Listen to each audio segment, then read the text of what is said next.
Hello, everybody, wherever you may be, from coast to coast and sea to shining sea. Welcome back to the Shack. It's Ham Radio Live. Thank you so much for coming. Today's Wednesday, September 8th, 2021. From around the world, here we come. Height is might. We're talking about antenna height today. Hopefully a show that's going to help you out if you're building antennas. Maybe to be wire, could be a vertical, could be a directional. This show will help you do that, and we got some help from our buddy Callum. M0MCX, my goodness, glad to have Callum a part of the show today. A great guy in the UK, and someone I consider probably one of the most foremost experts in the world on antenna building. That's coming up, and away we go. Hello, everybody, wherever you may be. Man, it's good to see you guys. I know the camera shakes, I'm sorry. I'm excited to see you. Happy Wednesday. You know, today, interesting day. Thought the show would be earlier. And then we get a call, my brother's medical provider. Hey, can you come in 5 hours early? Like, okay. Perfect. Okay. Show's going to be late, but he'll get done sooner. That's perfect.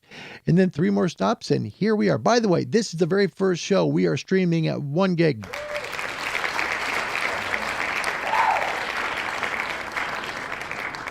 This show means a lot to me.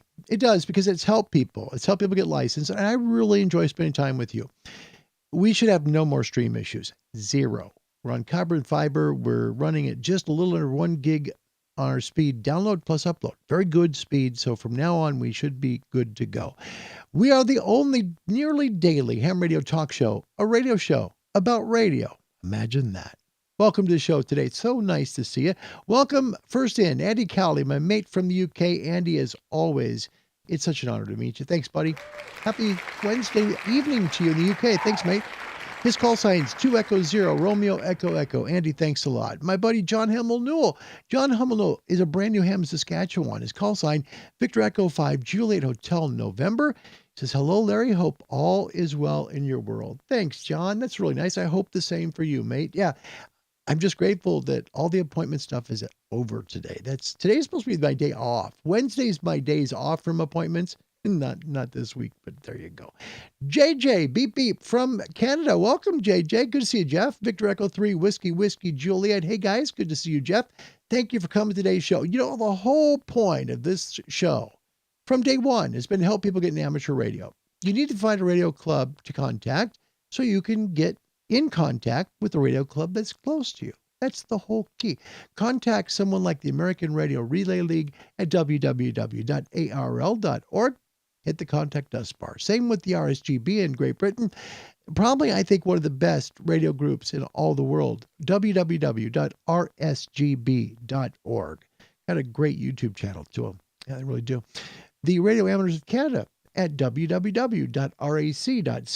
Great group down there, and they will help you. They'll help you with your test. They'll help you find a club. They're well set up in Canada, so good group there. Japan Amateur Radio League at www.jarl.org. Good mates there, and again, hit the contact us bar. Finally, folks down under, spring's coming. Spring's coming. All right. Wireless Institute of Australia. Find them online at www.wia.org. Want to email the show? Hit me up at cqhamradiolive@gmail.com. If you'd like to help the channel with our mission to help each other's about ham radio, please help us at proverbs356@me.com on PayPal or on Patreon. You can find us at Ham Radio Live. 7610 is about somewhere around over New Mexico, I think now. But it's coming. Thanks again to Cyrus, Whiskey 5, Delta X-Ray Echo. Man, $156 to ship that rig. Oh, Cyrus, I want to personally take a moment just to say thank you. That's a lot of money. And he did that to help me so we could do it on the show. And because he's a Christian guy. Cyrus, thank you. I mean that sincerely. That is pure and simple sincerity. All right. We're going to get into the weather, which is great today. All right. Few people to welcome, and I have to welcome Greg. Greg has been one of the guys who's come. In fact, Greg's come twice, all the way from Vancouver, Washington, about 70 miles north of me, here to Independence to build the urban beam because my body can't do it. By the way, Greg, found out. Now yeah, ready? My shoulder, torn labrum, partially torn rotator cuff, and then also I've got a torn what is it, femoral tendon in my hip. So thank you for your help. I mean that. So that could be there in a few minutes. Have a good show. Bless your heart, Greg. Thanks for coming to today's show. Greg, you've done so much to help me. Thank you. Thank you. I mean that. This guy's come on his own time on weekends to come here and help build the Urban Beam because I can't do it. Physically, I can't do it. Arms go numb and I can't stand up for long periods. So he means a lot to me. Whiskey 3 miles per gallon. That's Rod. He's from Pennsylvania. Rod, welcome. It's good to see a very happy Wednesday to you. Let's get into weather. We're just going to go right to the weather today. Got a special segment on Antarctica. Plus, we're going to talk about antenna height, how to make them really scream. I hope you like today's show. I really do. First of all, Cuba's still jamming real hard today. Here's 7.215. Look at the S meter. It's terrible in South Florida. Today's frequency, 7.115, 7.157. It's 25 kilohertz wide, plus 7.216, 25 kilohertz wide. Here's 7.216 today. That's what it sounds like. This is what South Florida, Caribbean, the Southeast United States here. Here's 7.158. It's awful. It's just awful. And this has been going on, folks. To give you an idea, it's been going on now since July the 11th. So we're hopeful that the Cubans finally just knock this off because you know what? There's CW, there's 58. There's lots of ways to communicate, guys. Think about it. Hams are smart. Today's trivia question. Here we go. So far, by the way, UK has 6. North America with 5, Europe, with 6.5. So 6.5 for Europe. North America is hanging in there. They got 5. And then Australia has 1. So we'll see who wins at the end of the month this month. In bygone days, right? So this is the old days. Soviet Union. This is pre-1989. Okay. All Soviet hams would ask you to QSL 2. All right, so we'd send your QSL card to where? A, Box 66, Moscow. B, Soviet Radio Association. C, Box 88, Moscow. Or D, ARL, Soviet Union Outgoing QSL Bureau. This is in the old days when the Soviet Union was not Russia yet, right? So, we already got somebody with the right answer. You got to be kidding me. Rod, Whiskey 3 miles per gallon, answered C. Box 88, Moscow. Congratulations. Nailed it, dude. Wow. It didn't take long. Same with Jeff. By the way, Jeff, welcome back. November 4, Papa Oscar Delta. So good to see you all the way from Monroe County, Tennessee. All right. U.S. has nearly caught up now with Europe. 6.5 to 6. And don't count the Australians out. They'll be all right. Great weather today. Check this out. Powered today by ICOM. ICOM for the love of ham and shortwave radio. A1A. There is some brilliant. Look at that. You can really see the solar flares coming out. Isn't that a beautiful picture? That's today, all right? Solar flare activity. You can see what's going on right now. We recently had a solar flare. Take a look. It was an M-class flare. You see that? It hit literally about 2 hours ago. So you can see the current conditions. Right now, we'll get to, if it's coming our way or not. K-index has been loud, but now it's come down to a K2. That is quiet, so noise floors should be reasonably quiet around the world to make calls today. MUFs. Here's the MUF 4 hours ago. Let's take a look at it real quick because it does tell us a little bit about the forecast. Alaska was a 7.68. Boulder was 14.59. Brazil was 21.55. Ascension Island, 28.61. South Africa, look at Hermanus, 24.98. Athens was at 21.98. And Darwin in the dark at 21.32. MUFs right now, 14.7 Alaska, 20.58 out of Boulder, 22.15 out of Brazil, 17.08 Ascension Island. South Africa down to 9.67. Athens, Greece at 11.21. And Darwin, Australia, waking up to 6.88. Yesterday, we had our second day of an SFI of over 100. Okay, look at the solar number. Here's today's conditions. 101 with an 85 solar number. So it's getting better. It really is. It's getting really good. A-index is 8. We want that number less than 10. So it's good. If it's up at 8, that's fine. K of 2 means it's quiet. All right. So that's great. Our South, our BZ is a minus 2.6. Okay. So that's a little bit concerning. We don't like that to be, that far negative. We'd rather have it be positive, but we've just had an M-class flare hit recently. We'll see what happens. Solar wind at 391.8 kilometers per second. You can see moon bouncers have a good night tonight, and you can see that HF conditions look pretty darn good. Your ham radio forecast for today for ham and shortwave radio, powered by ICOM. ICOM for the love of ham and shortwave radio. Daytime ham radio bands will be in the Northern Hemisphere 20, 17, and 15. You'll get all three. Northern Hemisphere only. Equatorial latitudes, you're going to get more. 20, 17, 15, 12, and possible 10. Southern Hemisphere, 20, 17, 15, possible 12 meters. Data throughout the world, 30 through 10 meters. Nighttime handbands, 160, 80, 75, 60, 40, 30, and the best DX, maybe of the summer, on 20 meters tonight. And it'll go to about an hour after sunset. Shortwave bands today, 31, 22, 25, and 19. Shortwave nighttime tonight, 120, which there's not a whole lot of 120. I'll be honest with you. 90, 75, 60, which is great. 49 is great. 41 spotty. 31's okay, not much there. 25, 22, and 100% chance of 19, which is really good to listen to. If you got a shortwave radio or a ham radio, listen to it. 19 meters, fantastic, especially here now that we still have some time to listen to it in the summer. After summer goes and we lose the ionosphere, charged for so many hours, we're not going to get 19 at night. So enjoy it while you can. Welcome to the show, everybody. Some quick hellos for folks that came in, and we're so grateful to see you. By the way, Jeff, thanks for coming back. It's such a great day when I see you, Jeff. November 4, Papa Oscar Delta. Thank you so much. Greg, look at this. Isn't this nice? These are two guys that are north of me in Washington State that want to come down and put the urban beam on the roof. I can't say enough how much that means. I mean that. I hope you know it, Greg. Thank you. His friend Ray, who he knows from VHF, we worked 2 meters together, asked me today when you'll be ready to put it up. Thank you. The tower hasn't come yet from W8IO. I think I can put together. I think I can. I can still feel stuff, but not for very long. But that's not a big tower. It's only going to be, I think it's 6 feet. So we'll get it up. But I'll get the tower together. And once I do, I'll text you. Okay. Thanks, Greg. Thank you very much. I can't thank you enough. BMC Tackle, welcome. That's a first timer. Welcome to Ham Radio Live. Man, it's great to meet you. He says, I'm loving my new FT. I know who this is now. Okay, it's Lewis. All right, Lewis in Utah. His new FT, 2980.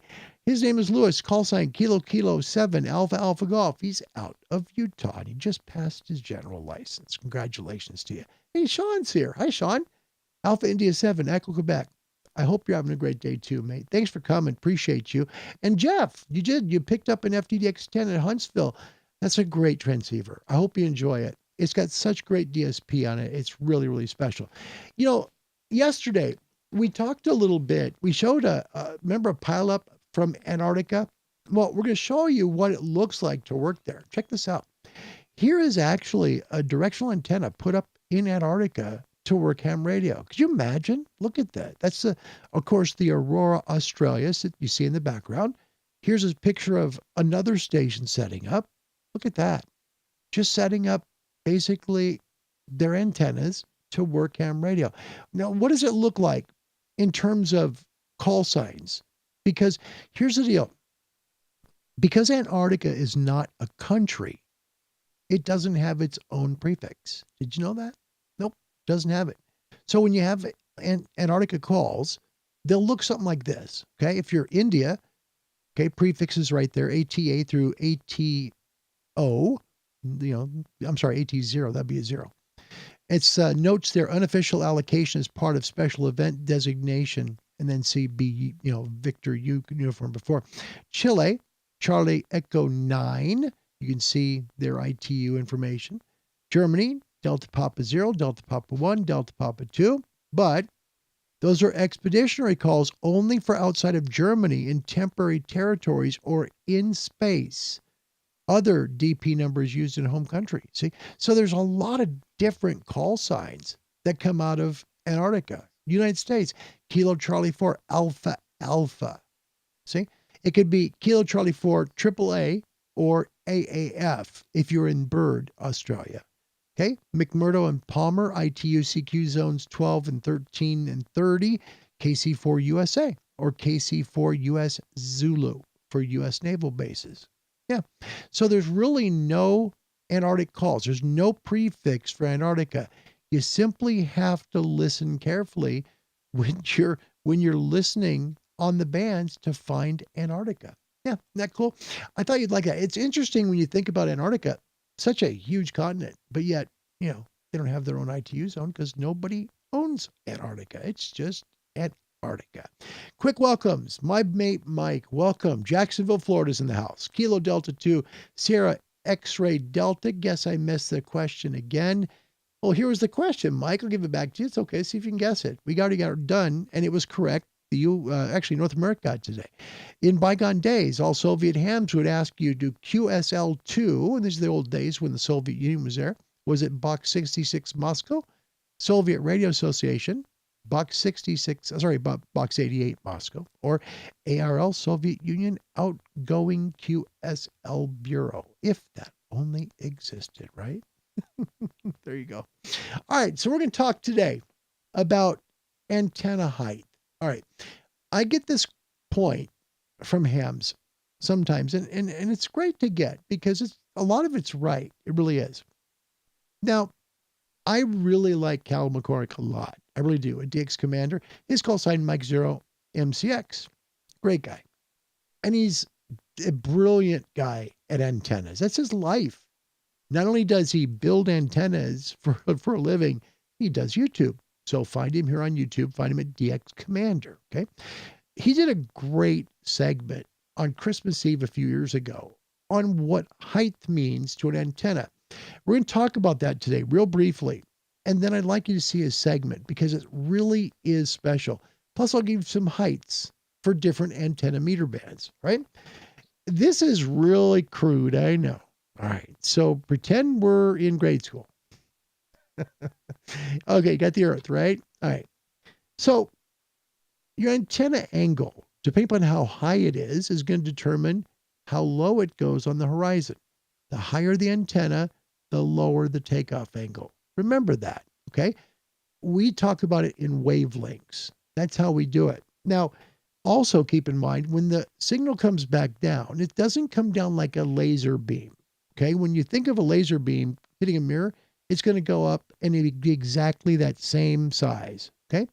When a radio signal comes down, even over ocean, over land, it's going to come out and it's going to spread out a little bit. Not all the signal is going to be generated straight up to the ionosphere a second time. Some of it's going to be scattered out a little bit. So you could make a call, even at a bad takeoff angle, to this station here because some of that signal, you see, is spreading out just a little bit from that first hop. All right. You're still going to get that hop, not as strong, but if you're really lucky and propagation is good, you're going to hit this station over here. Now, if you have a higher antenna, you have a lower takeoff angle. That means from this tower here, instead of going 1,500, you're going 2,500, 5,000 or more miles. It depends on the takeoff angle. Okay, it really does.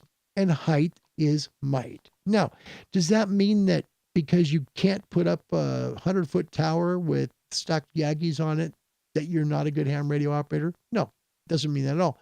You do what you can do, period. You do the best you can with what you have. Number one, check local laws. That's really important. Don't go spending a whole bunch of money for a tower and concrete work and permits and all the stuff you have to do to put a tower up and then find out that your city has an antenna ordinance like mine does of 50 feet or lower. You're going to have wasted a lot of money at that point. Check with your local legislature, government. Find out how much it costs, right? What the height restrictions are. Number two, have a budget. Know what your budget is to do it, okay? You can do this with a simple dipole antenna. Just put it up high. It'll work brilliantly for you. You don't have to have a tower and a directional. You just have it up high, okay? You can do it with a vertical. Quarter wave verticals work fantastic. They do.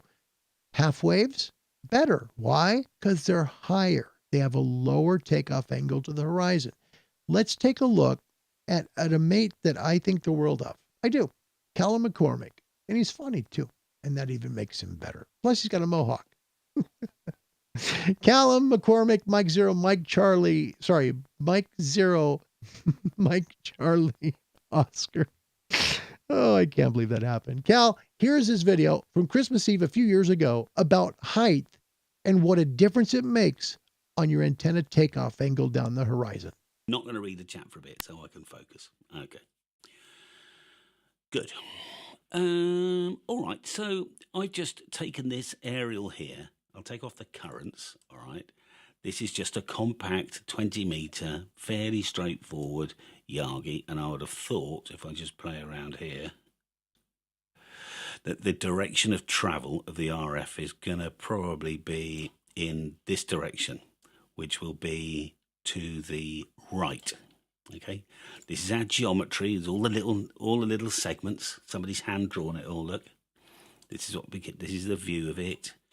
This is our calculate button, and it's telling us a few things, right? And then we've got this far field plot.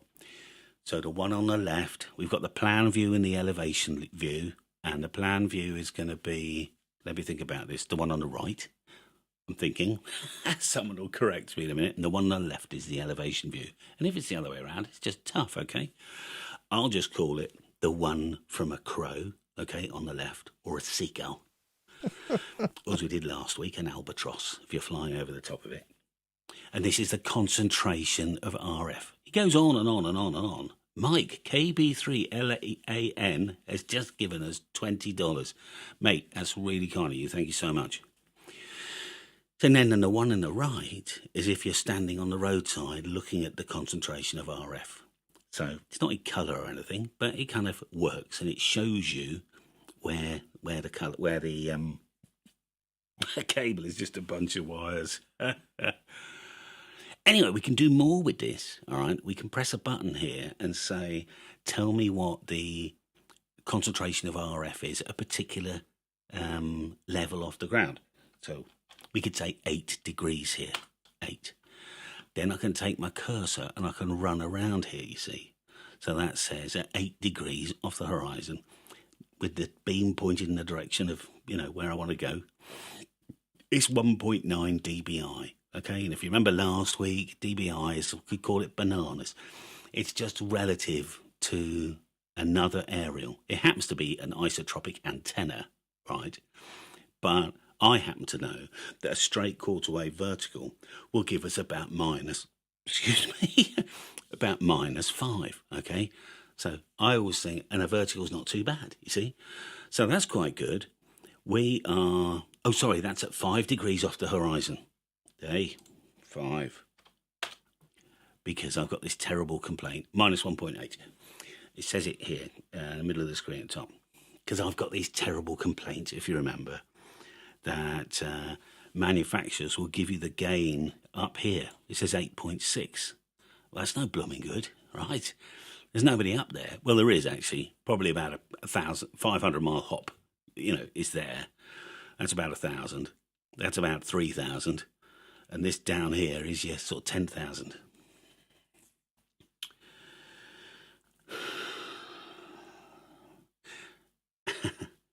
Anton's just put a really interesting comment, actually. I'll cover that in a minute, if I don't kick me. So, okay, fine. And we have this front to back ratio, okay? -23 there, plus, -1.8. So this is a kind of a slight compromise antenna at 10 meters off the ground. So that's, what is that, 30-something feet? It's quite high. It's not on a big tower, all right? So if you think about this, the 20-meter band, we're half a wavelength above the ground, okay? So if you built this for 40 meters, it would have to be a half wavelength above the ground. It would have to be 20 meters high, all right? Because what happens is, when we reduce the height to 5 meters, which is exactly the same as building this and putting it up at 10 meters for a 40-meter directional Yagi of some description, we get a weird pattern that looks like this, which is almost hardly not worth doing. Okay?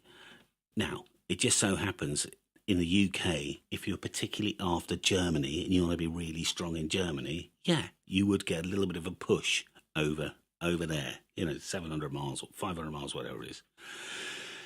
But in terms of our elevation at 5 degrees off the ground, we are minus 7.8 at the best. So it's not a DX antenna, you see. But interesting enough, let's just raise it up meter by meter. So 5 meters is about 18 feet, is it? So 6 meters is going to be 22 feet or something. 6. Do all the calculations again. And you can start to see, actually there's already a bit of a difference happening. Let's do 8 now. And it's starting to look very much like a Yaga, but you're still 16 meters off the ground. If this was 40 meters, you got to get some blooming height. Okay, I would say 8's the minimum, probably 10's the minimum, really. As it starts to stretch its legs a bit, you see. This lobe here, we want to get down. So we're at half a wavelength off the ground. So if we went 3/4 of a wavelength above the ground, start to see what happens now. There's a big lobe that appeared. Where does that appear? I think it's at about 12. Yeah. Now, nobody's going to hear you there. There's a new name. Marek. Oh, no, I know the name Marek. Szymanski. Marek Szymanski. Merry Christmas, everyone, and many DX. M7SZY. That's nice of him, isn't it? And Daniel Malcolm has also just said Merry Christmas as well. That's very kind of you. Right, so we were at 3/4. If we go wavelength, this main lobe starts to come down.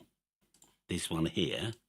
And then we get another lobe that appears. So on VHF, we get a load of these. So if we went up, say, 2 wavelengths, 40 meters, which you probably couldn't even achieve on 40 meters. That's 2 wavelengths. 20 meter band, 2 wave 40, that's 80 meters high. Whoa. And there you can start to see all these fingers. What's a big tower in the UK? 12 meters, pushing it hard. Elevation, 5. So we're at 0.10. The same as a 2 or 3 element phased vertical, something like that. 4 squares. It's a tough call, actually. In fact, a guy, we could look him up, but I'm not doing it now. There's a guy in, I think he was in Guernsey, who used a hex beam for CQ worldwide. So last year was 2017. Then the sunspot cycle was worst, and he used a DX Commander the next year and got a higher score. And I'm thinking probably the only reason he got a higher score is it was CW he was into. It's because he's everywhere all the time, you see. With a hex beam, he had to turn it round. And I wonder if he had very much height, Tom tells me it's an S point or 2 better on his hex beam. And interesting enough, the 20 meter element is the topmost element, which is handy because you get another couple of meters again. So maybe you get to, on a 10 meter... Tom, how high is your hex beam? He'll tell us in a minute. But I reckon he's probably getting 6 dB, 1 or 2 S points. He says it's a couple of S points. Half a pint from me, Tom. How high is your hex beam, Tom? It'd be interesting to know. So the bottom line is, think about it in wavelengths. So it's a lot easier to get gain on 10 meters because you can get it's 22 feet. Okay, fine. Well, that's interesting, isn't it? What's that in meters then? 6, 7. I'll give him 7 actually because he got a bit of extra height as well. So I'm expecting to see for DX about 5 dB difference. All right. It says on the modelling there's not much in it actually, Tom. I wonder if you've done any transmission tests. Reception, of course, is going to be slightly different because the vertical will be picking up all sorts of other stuff. Anyway, food for thought. Of course, what we could do is file new. Don't save that. We could just quickly draw a dipole. X, Y, Z. We had a dipole last week. 10 meters.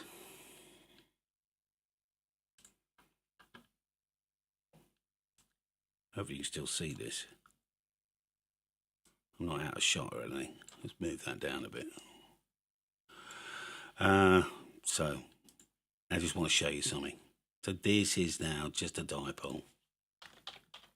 I've got some fun stuff for you in a minute. Wire 1 center. That's why we put the coax. There it is there. So what is this? This is we're 5 meters up off the ground. The wire length is 20 meters. So in fact, a nice low to the ground dipole. I'm not going to add any extra height, and I'll make it out of wire. Although it's not going to make much difference anyway. Okay, that'll do. Right, so the wire's going straight up and down on the left-hand side here, okay? And we're getting slightly more gain through the middle. And we're at 5 meters off the ground. And in the main elevation, say 30 degrees, which is 700 miles, I suppose. We're getting this gain. I'm just looking up the top here. So we're getting 4 or 5 dB extra off the sides. Unless it was inverted V, it starts to balance out. You start to get a little bit more. I'm not going to bother doing that now, but anyway. I just want to show you what happens when we go a little bit lower again. All right, so I think we can press this button here and do minus 2. So we're 3 meters above the ground. It's more bubbly, basically. Basically, you get this. It's a bit worthless on 40 meters these days, but on 80 meters, it's really handy. So I had a fence height, maybe 5 feet off the ground. This is about 10 feet now.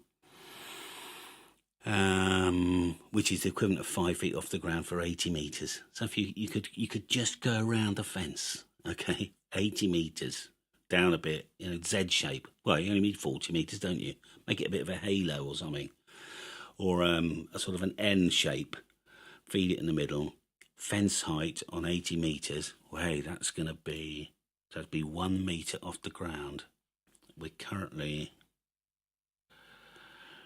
height Z, so minus 2.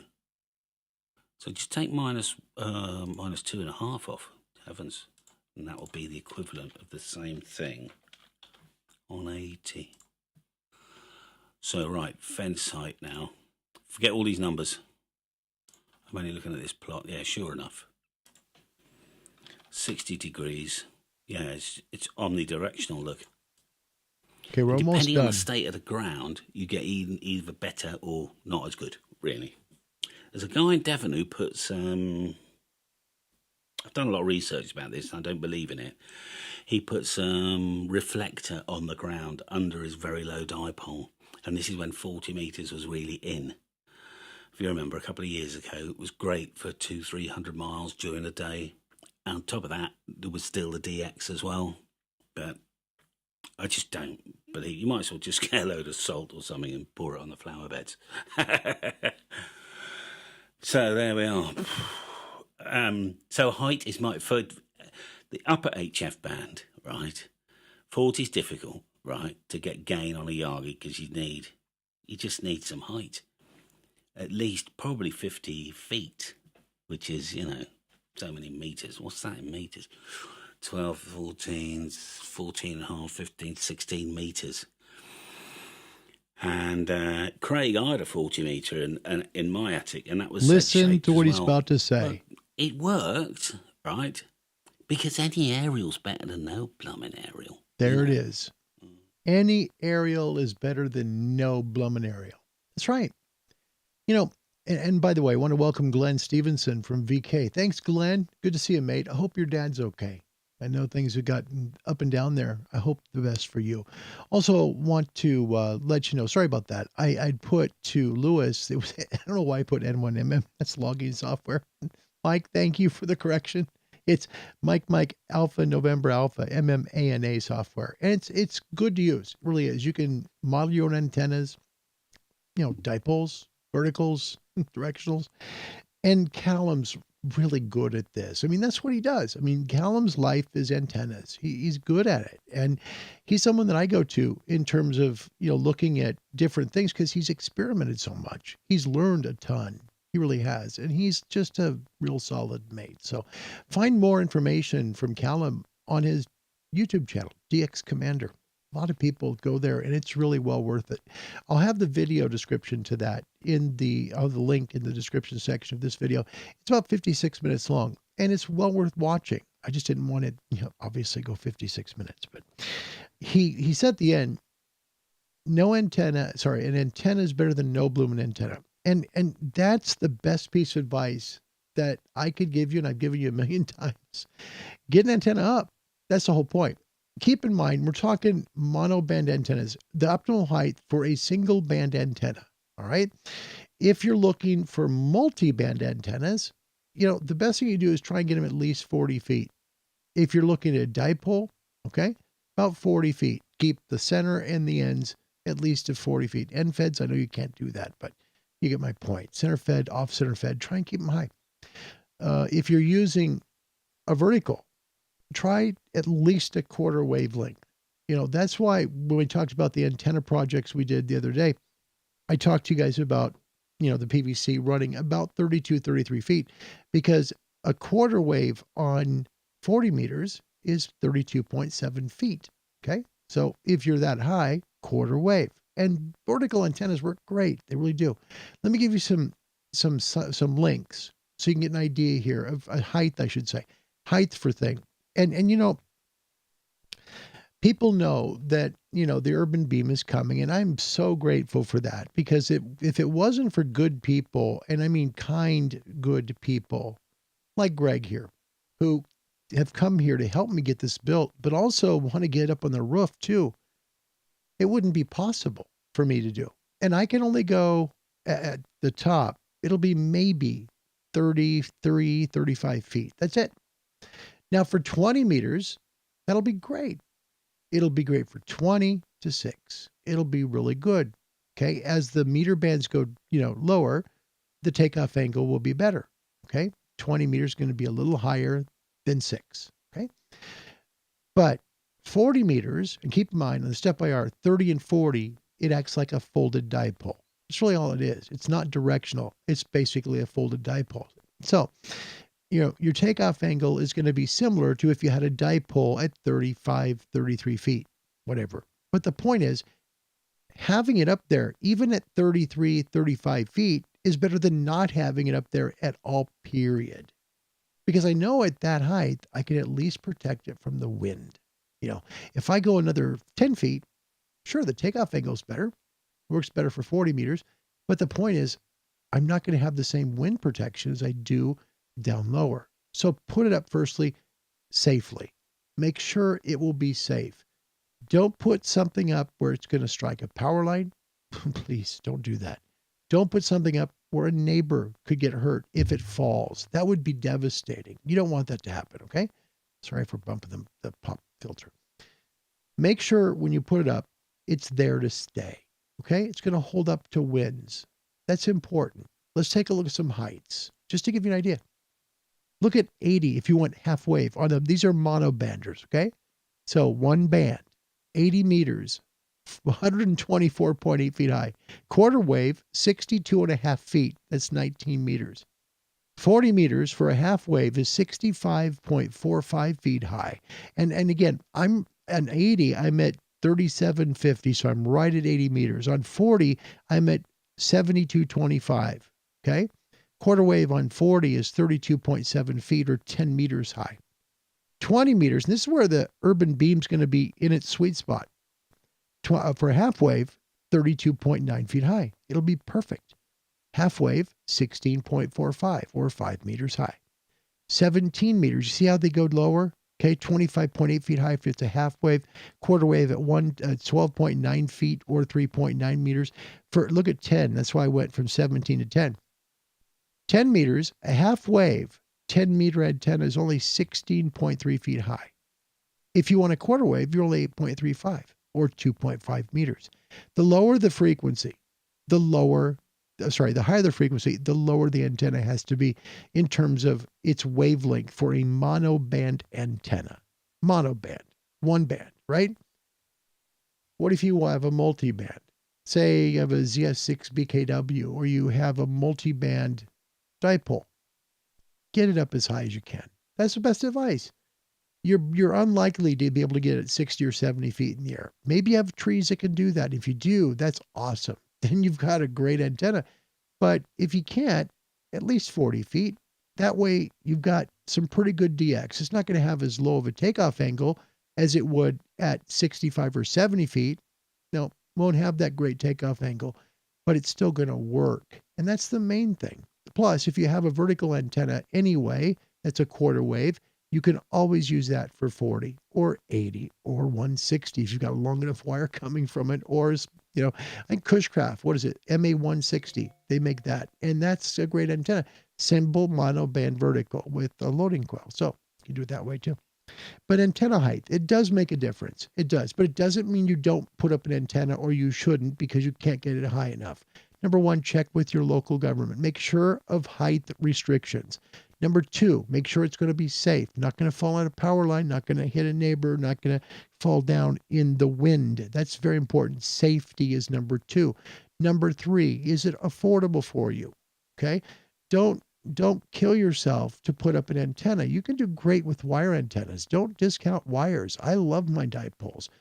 Vertical antennas are also excellent. Callum makes, I think, the best buy there is in the market in the DX Commander Classics. Mine's been up in the backyard for 16 months now, and it's been in terrible weather, and it survived it. It's a great antenna.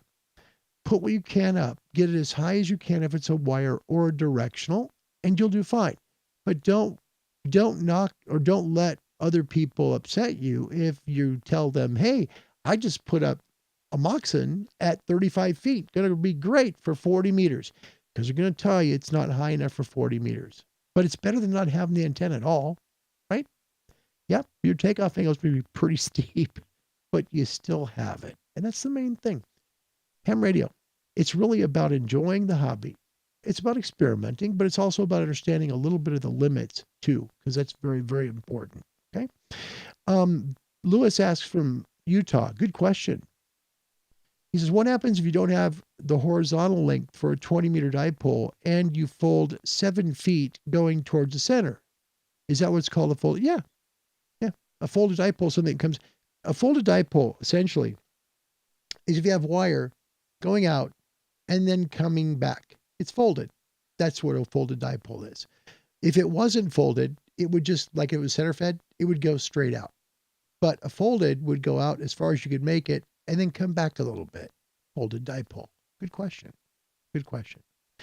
Jeff, November 4, Papa Oscar Delta. I think Gordo says something like the worst antenna is the one you don't have up. Totally agree. I mean, man, having the Step IR is a blessing for me because that is something I normally can't afford. The final amount of the money that I was paid for being hit by a car bought that antenna. Truly. So I'm grateful to have it. Really am. Yeah, it is contesting loggy. So that's what I was saying, Jeff. Like, perfect. Yep, I used that. That's awesome. I looked brilliant there, didn't I? It's a mistake. We all make them, right? And it's just, a live show where we hang out and Larry messed up. Sorry. Okay. Quick welcomes. Scott from North Boston, New York. Howdy, y'all. My multi-band, the Apex, 35 feet. That's great. Scott, very good. I hope you make some great calls with it. Scott's call sign, Kilo Charlie 2, Charlie Alpha Delta. And William Myers is here from Wisconsin. Kilo 8, Golf India Mike. Thanks for being here. Kilo Alpha 8, Golf India Mike. Great to see you. Love the motorcycle. It's always good to see. Well, we got some news today. And for those who are inclined to pray, I'm going to ask you to. Not for the shaking microphone, the camera. I got to stop hitting with this armrest. We had a call this morning from Mayo Clinic for my brother Bob, and it was a productive call, good call, because it was about keeping him alive. That's important, and it may require us to move. possibly to Minnesota. So keep us in your prayers for wisdom, because that's a real big deal for us. We love our home. We love where we live. Not politically, but we love where we live. And, you understand. So there you go.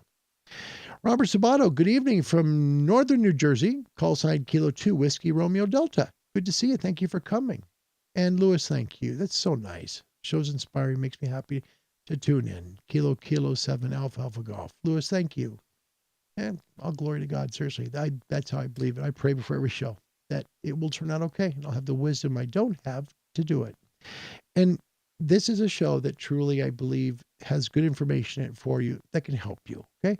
Get your antenna, wire or directional, as high as you can. All right. Too high, and you can have lots of lobes. But the point is, get it up. Look at what a quarter or half wave, if you get that high, do it. But also look at the cost. Tower, construction, permits, rebar, concrete. The team of guys coming over to get the gigantic, antenna up. Some people can afford that. Most of us can't. So if you've got trees, use them. Have a good time with it. All right, we're going to close the show. We're going to thank you for coming. It is truly, and I mean truly, something that's inspiring to me to see all of you from all over the world. It's amazing. Thanks for coming to Ham Radio Live. I really do mean that. If you're not in ham radio, you see the kind of people who comment. They're great people. They're very kind, and they're very helpful. Ham radio people are really wanting to help and help you get into ham radio too. Contact a radio club somewhere that is in the world. For example, the Radio Society of Great Britain. They have a great YouTube channel. Find them online at www.rsgb.org. Here on YouTube, hit them up at just RSGB. They do a weekly show on Mondays. It's live, and it's very good. It's very good. Find them and learn. You can hit the contact us bar on their website. They'll tell you where a radio club is near you to help you get plugged into ham radio. You'll love the hobby. You really will. I want to thank you for coming today. My name's Larry. My call sign is Kilo 7 Hotel November, and you inspire me. God bless you wherever you may be. Goodbye, everybody. This is WCCB in Charlotte, North Carolina, signing off Channel 18.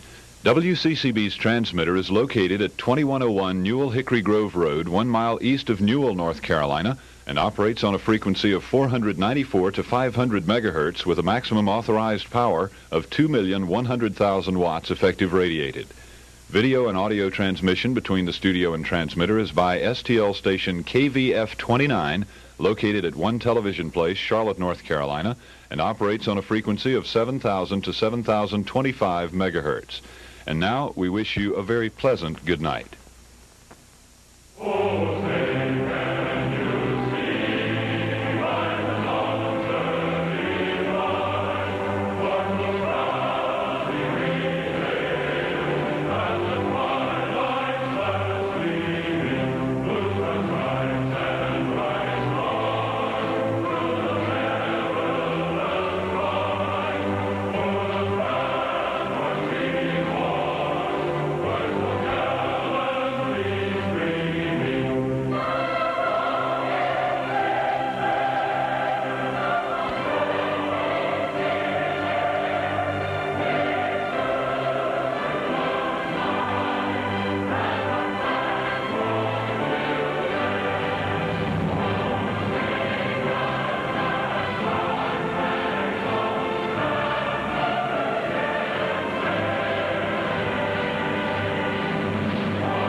You want to come over? What do you think? There's tons of food. Yeah, just keep your hands off my dog. No worries. We only eat cats. Really? No, I'm kidding, you moron. Come on, you can be my special guest.